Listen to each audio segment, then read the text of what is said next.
News. సినీ నటి Madhavilatha social media వేదికగా bore నేర్చారు. జేసీ వ్యాఖ్యలు తన ఆత్మగౌరవాన్ని దెబ్బతీస్తుందన్నారు. ఎంత ప్రయత్నం చేస్తున్నా ఆ బాధ నుంచి బయటకు రాలేకపోతున్నా అన్నారు. వాపోయారు. నేను మనిషినే కదా, నేను పడే బాధను చెప్పుకోవడానికి పదాలు కూడా లేవు అని తన ఆవేదనను చెప్పుకుంటూ కన్నీరు పెట్టుకున్నారు మాధవీలత.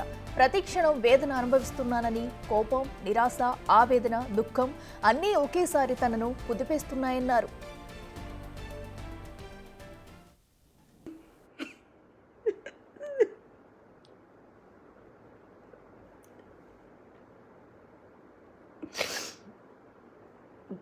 చాలా ట్రై చేశా, నార్మల్గా ఉందామని, కానీ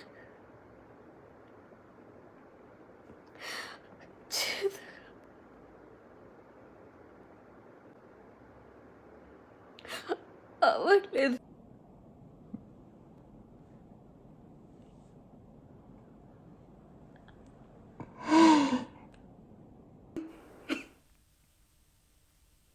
ప్రజలు, మహిళలు హిందూ ధర్మం కోసం నిస్వార్థంగా తన వంతుగా పోరాడుతుంటే ఎన్నోసార్లు ఎంతోమంది తన ఆత్మవిశ్వాసాన్ని చిదిమేయాలని ప్రయత్నం చేశారన్నారు. పదే పదే ఇవే మాటలన్నారని వాపోయారు. రూపాయి తీసుకున్నది లేదని అన్నారు. ఎవరికీ ద్రోహం, మోసం చేయకపోయినా కక్షగట్టి మాటలంటూనే ఉన్నారన్నారు.